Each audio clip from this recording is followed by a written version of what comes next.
আসসালামু আলাইকুম, স্বাগতম সবাইকে আমাদের চ্যানেল মডার্ন কনস্ট্রাকশন টেকনোলজিতে। আমি সাদ্দাম হোসেন আপনাদের সাথে আছি মালয়েশিয়ার কুয়ালালামপুর থেকে। এটা রবিন ইঞ্জিন। মালয়েশিয়াতে আমাদের কনস্ট্রাকশন প্রজেক্টে দৈনন্দিন ব্যবহৃত একটা যন্ত্র, একটা ইঞ্জিন। তো এই রবিন ইঞ্জিনটা দীর্ঘ 1.5 বছর ধরে পড়েছিল নষ্ট অবস্থায়। আমি এটা পুরোপুরি ঠিক করেছি যাতে আমার বস এবং অন্যান্য বন্ধুরা বুঝতে পারে যে রবিন ইঞ্জিনের যে কোনো সমস্যা আমরা সমাধান করতে পারি। বাংলা ভাষায় এমন পূর্ণাঙ্গ রেজিস্ট্রেশন ভিডিও আর নাই। আমি অনেক খুঁজেছি এই কাজ শেখার জন্য বা এইসব বিষয়গুলো জানার জন্য, কিন্তু বাংলা ভাষায় রবিন ইঞ্জিনের যে পূর্ণাঙ্গ রেজিস্ট্রেশন আমি এমন ভিডিও কোথাও খুঁজে পাইনি। তাই আমি এই ভিডিও বানাচ্ছি যেন আপনারা শিখতে পারেন। যদি আপনি ঢালাইয়ের কাজ করেন বা রবিন ইঞ্জিন নিয়ে কাজ করেন তাহলে এই ভিডিওটা আপনার অনেক কাজে আসবে।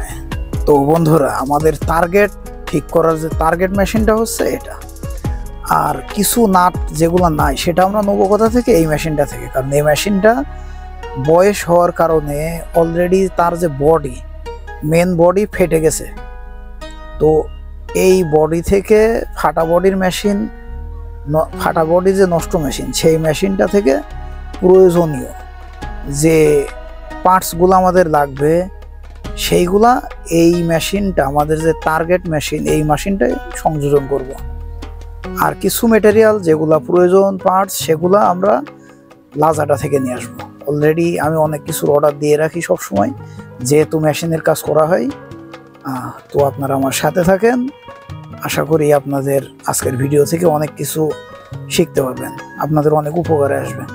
আমার সেই সকল বন্ধুরা যারা কিনা নতুন কিছু করতে বা নতুন কিছু শিখতে পছন্দ করেন। তো আজ আমার ঢালাই নাই, যেহেতু ঢালাই নাই চিন্তা করলাম যে নতুন কিছু করি। আমি সব সময় আমার যে ব্যবহৃত রবিন ইঞ্জিন সেগুলা নিজেই রিভিউ করি, তো আপনারাও যেন উপকৃত হতে পারেন সেজন্যে আজকের আমার ভিডিও করা। কারণ বাংলা ভাষায় রবিন ইঞ্জিন ঠিক করার, ফুল বডি ঠিক করার ভিডিও আমিও ইউটিউব বা অন্য কোনো প্ল্যাটফর্মে পাইনি। তো আমাদের অনেক বাংলাদেশি মালয়েশিয়াতে কনস্ট্রাকশন সেক্টরে নিযুক্ত আছে বিভিন্ন কাজে। তো যারা রবিন ইঞ্জিন নিয়ে কাজ করেন বা রবিন ইঞ্জিন কেন্দ্রিক কাজ করেন তাদের জন্য আমার মনে হলো যে কিছু একটা করা প্রয়োজন। তো আমি শুরু করলাম এই যে হচ্ছে রবিন ইঞ্জিন যে মেন বডির এখন যেটা আমি করতেছি এটা হচ্ছে উপরের অংশ। এটার নাম কি? এটার নাম হলো সিলিন্ডার ব্লক। তো এই যে সিলিন্ডার ব্লক দীর্ঘদিন ব্যবহারের পরে যে অবস্থা হয়, তার এই যে পূর্ণাঙ্গ যে রিয়াল অবস্থা আপনারা দেখতেছেন। এখন আমার যে প্রথম কাজ যেটা, সেটা হচ্ছে সিলিন্ডার ব্লক এবং পিস্টন, সিলিন্ডারের ভিতর দিয়ে যেখানে পিস্টন উঠানামা করে, সেলিং বলে যেটারে, সেই অংশগুলারে ঠিক করা। তার সাথে সাথে যে ভালভ, ইনটেক এবং এক্সস্ট ভালভ, এই ভালভের যন্ত্রাংশগুলা সব পর্যায়ক্রমে ঠিক করা। তো এখন আমরা যে কাজটা করতেছি এই অংশের নাম কি? এই অংশের নাম হলো সিলিন্ডার ব্লক। তো সিলিন্ডার ব্লকের কাজগুলো আমরা প্রথম ধাপে সম্পন্ন করব। সিলিন্ডার ব্লকের কাজ শেষ হলে এরপরে আমরা ইঞ্জিনের নিচের অংশে যাব, যেখানে আছে ক্রাঙ্কশ্যাফট, কানেক্টিং রড, এই অংশগুলো সেটিং করব। তো আমি ভিডিও আসলে অনেক কেটে দিয়েছি যেন সংক্ষেপে আপনাদের বোঝাতে পারি। তো আপনারা দেখতেছেন যে আমি শিরিষ কাগজ দিয়ে দীর্ঘ সময় চেষ্টার পরে আমার যে প্রয়োজনীয় ক্লিনিং সেটা শেষ। আর সাথে সাথে আমার যে ইনটেক এবং এক্সস্ট ভালভের পয়েন্টগুলোও সুন্দর করে ঘষে নিয়েছে এবং গ্রাইন্ডিং পেস্ট দিয়ে পুনরায় গ্রাইন্ডিং করে নিয়েছে, যেন কোনোভাবেই বাতাস লিক না হয় বা ইঞ্জিন কোনোভাবে যেন লিক না হয়। তো এগুলা করার জন্য অনেক ধৈর্যের প্রয়োজন। তো প্রিয় বন্ধুরা, রবিন ইঞ্জিনের সিলিন্ডার ব্লক এর ভিতরে বেশ কিছু গুরুত্বপূর্ণ যন্ত্রাংশ থাকে যা ইঞ্জিনের শক্তি উৎপাদনে ভূমিকা রাখে। এগুলোর সঠিক সেটিং ও ইনস্টলেশন খুব গুরুত্বপূর্ণ, কারণ সামান্য ভুল হলে ইঞ্জিন কম্প্রেশন হারিয়ে ফেলতে পারে বা ঠিকমতো কাজ করবে না। তো সিলিন্ডার পিস্টন এই অংশে ওঠানামা করে। সঠিক আকার ও গ্লাসি ফিনিশিং না থাকলে কম্প্রেশন ভালো হবে না। বেশি ক্ষয়ে গেলে হোর্নিং বা নতুন সিলিন্ডার লাইনিং করতে হয়। তো আমাদের মেশিনটা আমরা সেভাবেই ধীরে ধীরে এই যে পর্যায়ক্রমে আমাদের যে লক্ষ্য সেই লক্ষ্যের দিকে এগোইতেছি। তো আমরা সিলিন্ডার কাভার বা সিলিন্ডার টপ সেটাও পরিষ্কার করে নিতেছি। তো অলরেডি আমাদের যে কাজ সেগুলো এই যে প্রায় শেষ। আপনারা ভিডিওর শুরুতে কেমন দেখেছিলেন আর এখন কেমন দেখতেছেন। আর এই মেশিনটা রিস্টোর করতে টোটাল আমার যে পরিমাণ সময় লেগেছে বা যে শিরিষ কাগজ লেগেছে তা অনেক বেশি। শিরিষ কাগজ গেছে আমার প্রায় 5টার মতো এই একটা ইঞ্জিন রিস্টোর করতে গিয়ে।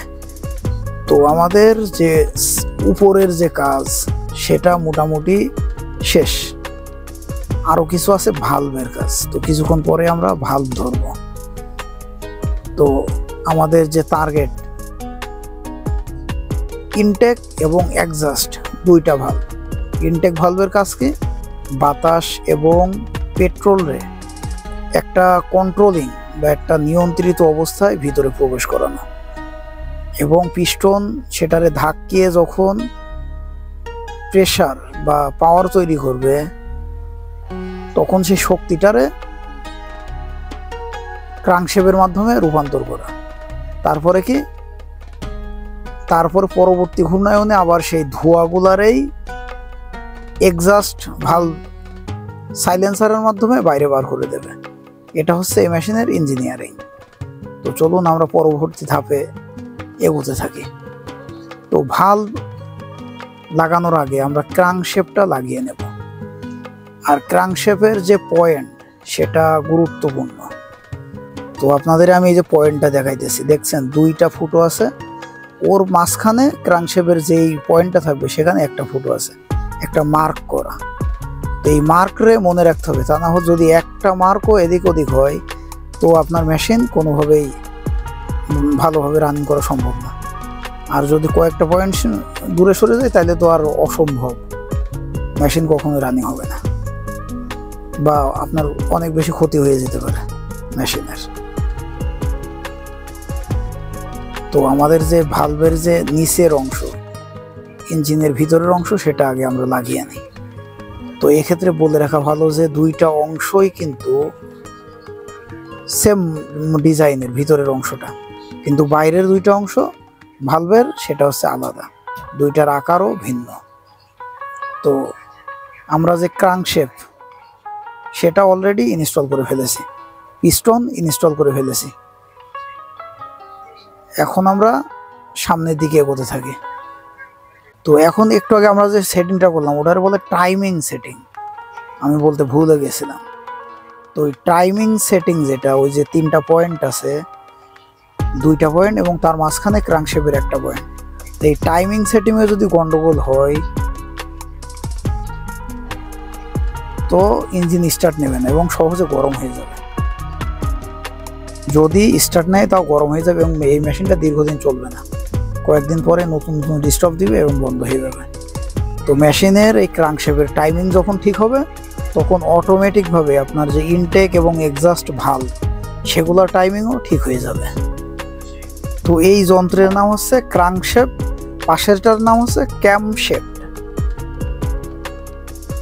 তো ক্রাঙ্কশেফট এবং ক্যামশেফটের গিয়ার যে মার্কিং সেগুলো মিলিয়ে লাগাতে হবে, না হলে টাইমিং ভুল হবে। আর টাইমিং চেন বা গিয়ার টাইটলি যদি বসানো না হয় তাহলে ইঞ্জিন স্টার্ট নিতে দেরি করবে। তো আপনারা দেখতেছেন যে আমি ধীরে ধীরে আমার কাজগুলা এগিয়ে নিয়ে যাইতেছি।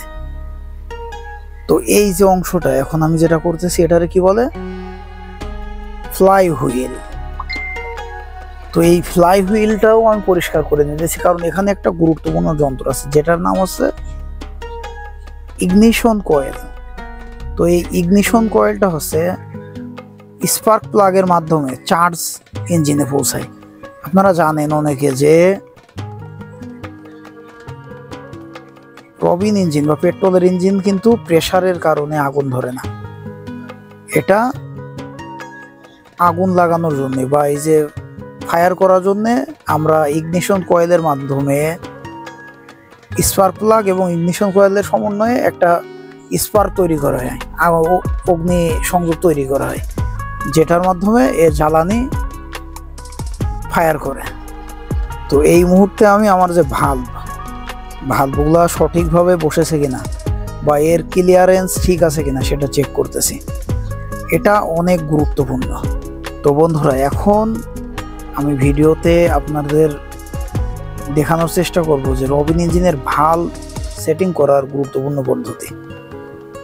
তো এখানে আমার যে ক্লিয়ারেন্স, এক্সজাস্টের ক্লিয়ারেন্স রেখেছি সর্বোচ্চ 9.9 mm এবং ইনটেকের সর্বোচ্চ ক্লিয়ারেন্স রেখেছি 0.6 mm। আমাদের ঢালাইয়ের কাজে এই ইঞ্জিনগুলা সব সময় ব্যবহার হয়, কিন্তু অনেক সময় আমরা দেখি ইঞ্জিন ঠিক মতো স্টার্ট নিচ্ছে না, পাওয়ার কমে গেছে, ধোঁয়া বের হচ্ছে। এইসব সমস্যার মূল কারণ হচ্ছে ভালভ সেটিং ঠিক না থাকা। যদি ভালভ সঠিকভাবে সেট না হয় তাহলে ইঞ্জিনে কম্প্রেশন কমে যাবে, ফুয়েল ঠিকভাবে পড়বে না, আর ইঞ্জিন ঠিক মতো চলবে না। তো ভালভ সেটিং করতে হলে আমাদের প্রথমে কিছু জিনিস চেক করতে হবে। প্রথম ধাপ, অবশ্যই আমরা কিন্তু ঠান্ডা অবস্থায় ইঞ্জিনের কাজ করব। গরম ইঞ্জিনে সেটিং করলে পরবর্তীতে সমস্যা হতে পারে। তাই ইঞ্জিন যেহেতু এটা দীর্ঘ 1.5 বছরের বেশি সময় রয়েছে, সুতরাং এই ভয় আমাদের নাই। দ্বিতীয় ধাপ হচ্ছে ভালভের যে কাভার, ক্লিয়ারেন্স, এগুলোর জন্য প্রয়োজনীয় যে মেটেরিয়াল সেগুলা ঠিক রাখা, কাছেই রাখা। বন্ধুরা, ভালভের কাজ শেখানোর জন্য আমি আপনাদের জন্য আলাদা একটা ভিডিও বানাবো, যেটাতে শুধুই রবিন ইঞ্জিনের ভালভ সেটিং, এই গুরুত্বপূর্ণ কাজটা আমি একটা ভিডিওর মাধ্যমে শুধু দেখাবো।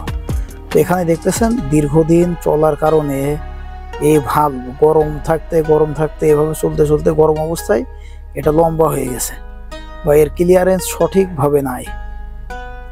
ইঞ্জিনে যে একদিকে খেয়ে গেছে আর একদিকে ভালভের যে রড সেটা লম্বা হয়ে গেছে গরম ভাবে চলার কারণে দীর্ঘদিন। তো এটা আমরা ধীরে ধীরে ঘুরিয়ে দেখতেছি যে ঠিক আছে কিনা বা এর ক্লিয়ারেন্স কতটুকু আছে, এরপরের যে পয়েন্টগুলো সব ঠিক আছে কিনা। তো বন্ধুরা, এটা হচ্ছে সেই ক্লিয়ারেন্স গেজ, যেটার মাধ্যমে আমরা আমাদের যে ক্লিয়ারেন্স সেটা মাপি। তো আমরা আমাদের যে ভালভ সেটিং করতেছি সেটার ক্লিয়ারেন্সও আমরা এভাবেই চেক করেছি যে সঠিক মান বা সঠিক পরিমাণ ঠিক আছে কিনা। তো আমাদের এখানে ক্লিয়ারেন্স যেটা রেখেছি সেটা হচ্ছে ম্যাক্সিমাম, এক্সজাস্টের ক্ষেত্রে ম্যাক্সিমাম 9 এবং ইনটেকের ক্ষেত্রে ম্যাক্সিমাম 6.6 mm। তো আপনারা দেখলেন যে আমাদের যে ফিলার গেজ সেটা দিয়ে মেপে নিলাম এবং তারপরও বারবার চেক করতেছি যে আমাদের কাজ সঠিক পর্যায়ে আছে কিনা। ভালভের কাজ যেন কোনোভাবেই ফেল না করে আমরা প্রত্যেকটা কাজই অনেক গুরুত্ব দিয়ে সময় নিয়ে করতেছি। তো দুইটারই সেটিং ঠিক আছে। ক্লিয়ারেন্স গেজ দিয়ে যেটা মাপলাম সেটাও ঠিক আছে। তো এখন যে ফিলার গেজ, স্প্রিং এবং ফিলার গেজ, সেটা দিয়ে এর সেটিং শেষ করব বা লক করে দেব। আর সেটিংয়ের জন্য আমি আমার নিজেই একটা টুলস তৈরি করেছি, যে টুলস দিয়ে সহজে সেটিং করতে পারবো। তো আমার সেই যে মডিফাই টুলস সেটার প্রয়োজন পড়ে নাই। খোলার জন্যে আমার ওই টুলসটা অনেক কার্যকরী, কিন্তু লাগানোর জন্য একটা স্ক্রুড্রাইভারই যথেষ্ট ভালভ সেটিংয়ে লাগানোর জন্য। তো দেখতেছেন আমার ইনটেক এবং এক্সস্ট দুইটা ভালভই লাগানো শেষ। তো এখন কি প্রয়োজন? এখন এর ভিতরে কিছুটা ভালো মানের যে ইঞ্জিন অয়েল এবং সামান্য পরিমাণ গ্রিস দিয়ে দিলাম, যেন এটা দীর্ঘদিন ভালো থাকে, খেয়ে না যায়, সমস্যা না হয়। নাইলে চলতে চলতে গরম হয়ে গেলে আবার অতিরিক্ত গরমের কারণে এটা সেই একই অবস্থায় চলে যাবে দ্রুত। কিন্তু আমি সামান্য লুব্রিকেট দিয়ে দিলাম এবং গ্রিস, যাতে আমার স্প্রিং এবং ভালভ দুইটাই ঠিক থাকে দীর্ঘদিন। তো বন্ধুরা, ভালভ সেটিং শেষ। এখন আমরা সর্বশেষ ধাপে আছি, যে এর কাভারটা লাগিয়ে দেয়া। তো আমি আপনাদেরকে ভালভ সঠিকভাবে সেটিং করার যে নিয়ম সেটা দেখিয়ে দিলাম। পরবর্তীতে আপনাদের জন্য আমি একটা ভিডিও বানাবো, শুধুমাত্র সেটাতে ভালভ সেটিং দেখাবো আরো বিস্তারিত। তো আপনারা মনে রাখবেন, ভালভ সেটিং যদি সঠিকভাবে না করা হয় তাহলে ইঞ্জিনের অনেক সমস্যা হতে পারে। যেমন কম্প্রেশন কমে গেলে ইঞ্জিন ঠিকমতো স্টার্ট নেবে না, ভালভ বেশি টাইট হলে ইঞ্জিন বেশি গরম হবে, এমনকি ভালভ পুড়ে যেতে পারে। ভালভ বেশি ঢিলা হলে কম্প্রেশন লিক হবে, ইঞ্জিনের পাওয়ার কমে যাবে, ইঞ্জিনে অতিরিক্ত ধোঁয়া বের হতে পারে বা ব্যাকফায়ার হতে পারে। সিলিন্ডারের যে কাজ সেটা অলমোস্ট শেষ।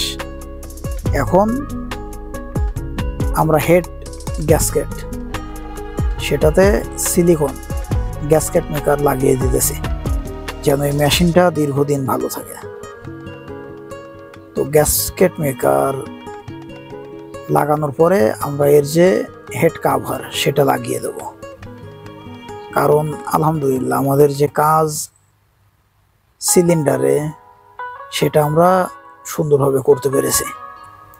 বন্ধুরা, আমরা জানি ইঞ্জিন সিলিন্ডার এবং হেডের সংযোগ স্থানে একটি গ্যাসকেট থাকে, যা কম্প্রেশন ধরে রাখে এবং ফুয়েল মিশ্রণ ঠিকমতো বার্ন করতে সাহায্য করে। কিন্তু যদি গ্যাসকেট ঠিকঠাক সেট না করা হয় তাহলে ইঞ্জিনে কম্প্রেশন লিক হতে পারে, অয়েল লিক হতে পারে, এমনকি ইঞ্জিন স্টার্ট নাও নিতে পারে। তো আপনারা দেখলেন যে আমি সফলতার সাথে সেটা সেটিং করেছি।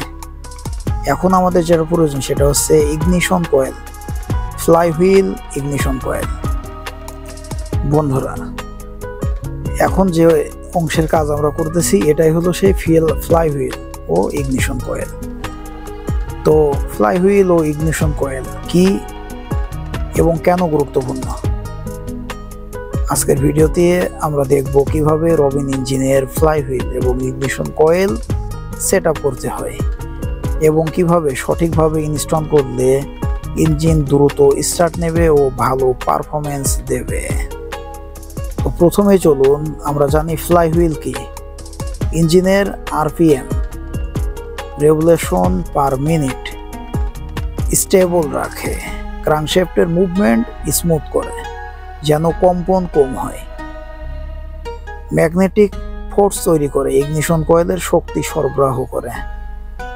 আপনারা দেখলেন আমি দুইটাই পরিপূর্ণভাবে পরিষ্কার করে নিয়েছি, যাতে আমাদের যে প্রয়োজনীয় শক্তি স্পার্ক তৈরি করতে পারে। তো এখন আসি ইগনিশন কয়েল কি। স্পার্ক প্লাগের জন্য হাই ভোল্টেজ কারেন্ট তৈরি করে এটি। ফ্লাইহুইলের ম্যাগনেটের সাহায্যে স্পার্ক তৈরি করে জ্বালানি জ্বালায়। সঠিকভাবে সেট না হলে ইঞ্জিন স্টার্ট নেবে না বা মিসফায়ার করবে। তো আপনারা দেখতেছেন আমি এই যে ইগনিশন কয়েলটা বসিয়েছি। ফ্লাই হুইলের যে ম্যাগনেট কয়েলের সাথে এটা যেন সরাসরি স্পর্শ করে না, সেদিক খুব ভালোভাবে খেয়াল রাখতে হবে। আবার যেন একবারে দূরে না থাকে সেটাও খেয়াল রাখতে হবে। আমি এটার জন্য 0.3 এবং 0.5 দুই রকমের ক্লিয়ারেন্স যে গেজ এটা ব্যবহার করেছি। তো ভিডিও অনেক লম্বা হওয়ার কারণে আমি এটা এত বেশি বিস্তারিত দেখাতে পারিনি, সেজন্য দুঃখিত। তো আমাদের fly wheel ignition coil set আপের পরে কার্বোরেটর সেট আপ করলাম। কার্বোরেটর আমি এর আগেও অনেক ভিডিওতে আপনাদের দেখিয়েছি, সুতরাং এখানেও আমি ভিডিওটা দ্রুত করার জন্য এড়িয়ে গেলাম। তো এখন আমাদের যে ধাপ সেটা হলো ফ্লাই হুইলের কাভার। ফ্লাই হুইলের কাভার লাগিয়ে দেব যেন এটার সেফটি বা নিরাপত্তা ঠিক থাকে, কোনোভাবেই অ্যাক্সিডেন্ট না হয় বা অ্যাক্সিডেন্ট এড়ানো যায়। বন্ধুরা, তো এই পর্যায়ে আমরা যেটা করতেছি এটা হচ্ছে ফ্লাই হুইল কাভার ইনস্টল। সামনে আমরা করব কি সাইলেন্সার ইনস্টল। তো আমাদের যে কার্বোরেটর অলরেডি লাগিয়ে ফেলেছে, তো এখন আমরা শুরু করব আমাদের যে সাইলেন্সার, পুরানো সাইলেন্সার আছে সেটাই এখানে লাগিয়ে দেব। তো দেখলেন আমাদের সাইলেন্সার লাগানো শেষ। এখন আমরা পরবর্তী ধাপের দিকে যাব। তো এ পর্যায়ে আমরা আমাদের যে পেট্রোলের ট্যাঙ্কটা সেটিং করব। তো এটা যেহেতু পুরানো ট্যাঙ্ক, এর ইনস্টল করার আগে আমি এটারে শক্তিশালী এয়ার কম্প্রেসারের দিয়ে পরিষ্কার করে নিয়েছি। তাতে এর ভিতরে যে ধুলা বালি বা দীর্ঘদিনের জমে থাকা কংক্রিট সেগুলো সম্পূর্ণ পরিষ্কার হয়ে গেছে। তো লাগানোর পরে এই যে এখন আমি পেট্রোল দিতেছি ইঞ্জিনে, দিয়ে আমার যে রেজাল্ট, সারাদিনের যে রেজাল্ট সেটা টেস্ট করব, যে মেশিনটা আসলেই ঠিক হয়েছে কিনা বা চলবে কিনা। তো এটা হচ্ছে আমার যে চেকলিস্ট। আজকের ভিডিওতে রবিন ইঞ্জিন স্টার্ট দেওয়ার আগে যে চূড়ান্ত প্রস্তুতি ও চেকলিস্ট দেখাবো, যাতে ইঞ্জিন একবারেই ভালোভাবে স্টার্ট হয়। তো আমার রবিন ইঞ্জিনের মোটামুটি সেটআপ শেষ। এখন আমরা স্টার্ট দেওয়ার আগে কয়েকটা গুরুত্বপূর্ণ নিশ্চয় করব, যাতে ইঞ্জিন ঠিকঠাক চলে বা কোনো সমস্যা না হয়। তো আপনারা দেখলেন আমার সাথে, এখন চলুন আমরা ইঞ্জিনের চেকিং সেটা দেখি।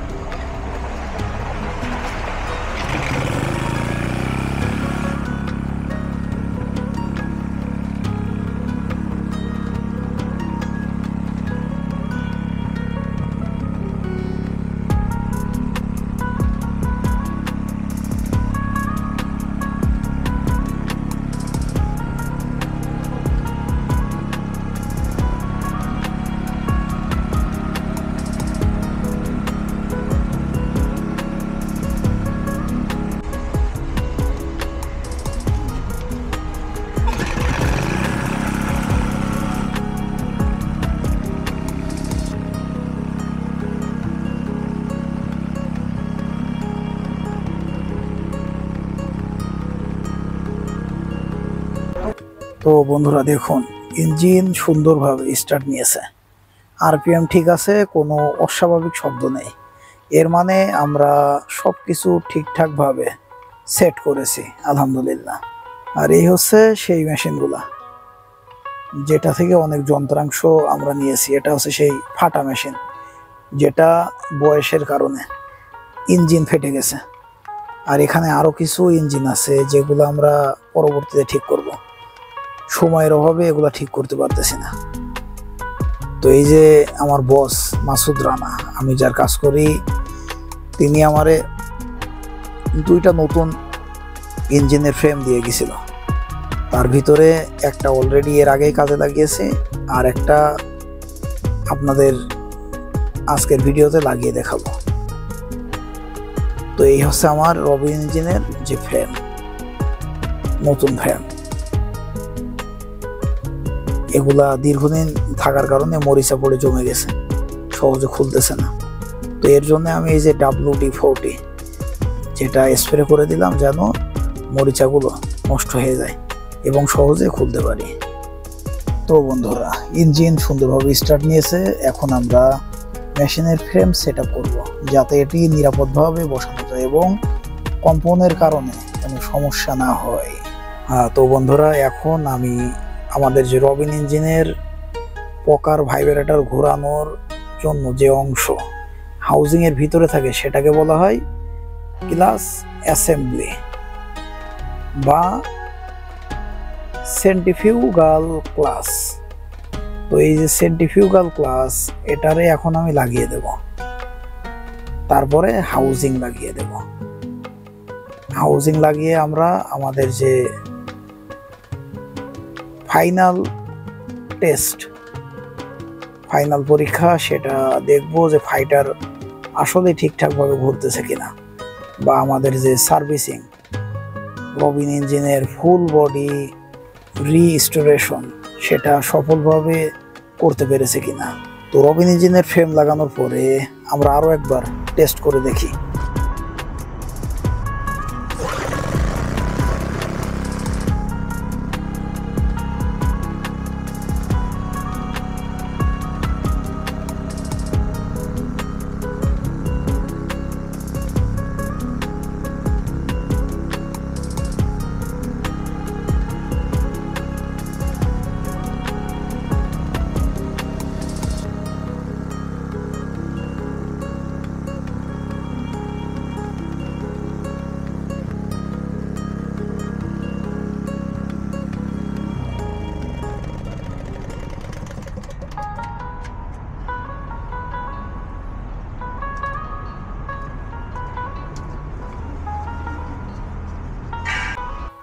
তো আমরা আমাদের যে রবিন ইঞ্জিনের ফুল বডি রিস্টোরের কাজ শেষ করে ফেলেছি। এখন আমাদের একটাই যন্ত্রাংশের কমতি আছে, সেটা হলো হাউজিং।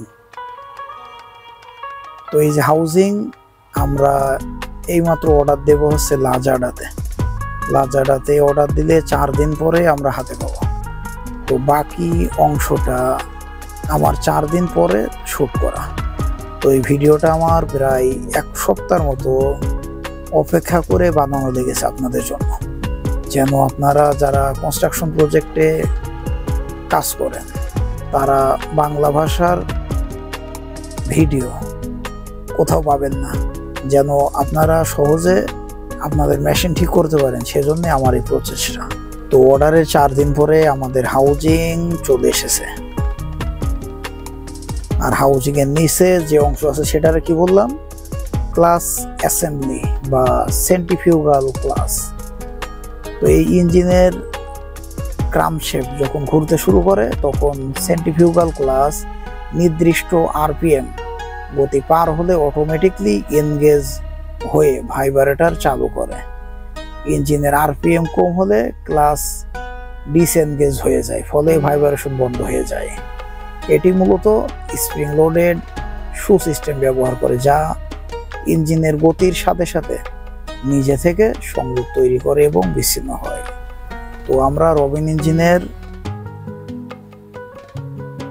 হাউজিং এর কাজ প্রায় শেষ করে ফেলেছি। এখন আমাদের যে পকার ভাইব্রেটর চালানোর জন্য ক্লাস অ্যাসেম্বলি সেটাও ঠিকঠাক বসিয়েছি, যাতে ইঞ্জিনের শক্তি সঠিকভাবে ভাইব্রেটর ইউনিটে ট্রান্সফার হয়। বা 1 সপ্তাহের বেশি সময় নিয়ে আপনাদের জন্য এই ভিডিওটি তৈরি করেছি, যেন আপনাদের উপকারে আসে। আমার বাংলাদেশি ভাইয়েরা যারা রবিন ইঞ্জিন কেন্দ্রিক বা কনস্ট্রাকশন কেন্দ্রিক কাজ করেন তাদের অবশ্যই উপকারে আসবে। বন্ধুরা, সব সেটআপ শেষ। এবার ইঞ্জিন স্টার্ট দেব এবং চেক করব ভাইব্রেটর ইউনিট ঠিক মতো কাজ করছে কিনা। চলুন শুরু করি।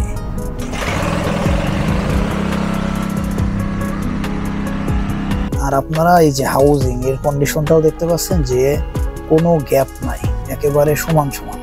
সুতরাং এই হাউজিংটা দীর্ঘদিন লাস্টিং করবে। প্রিয় বন্ধুরা, ইঞ্জিন সঠিকভাবে স্টার্ট হয়েছে এবং ভাইব্রেটর ইউনিটও একদম ঠিকঠাক কাজ করছে। সঠিক সেটআপ ও রক্ষণাবেক্ষণ করলে এই মেশিন দীর্ঘদিন ভালো সার্ভিস দেবে। আশা করি এই ভিডিওটি আপনাদের কাজে আসবে। এই রবিন ইঞ্জিনটি দীর্ঘদিন অকেজো ছিল, কিন্তু সঠিক রিস্টোরেশন প্রক্রিয়ার মাধ্যমে একে নতুন জীবনে ফিরিয়ে আনা সম্ভব হয়েছে। পুরো সেটআপ সফলভাবে শেষ, ভাইব্রেশনও একদম ঠিক মতো কাজ করছে। বন্ধুরা, এমন আরো গুরুত্বপূর্ণ কন্টেন্টের জন্য চ্যানেল সাবস্ক্রাইব করুন। ধন্যবাদ, দেখা হবে পরবর্তী ভিডিওতে।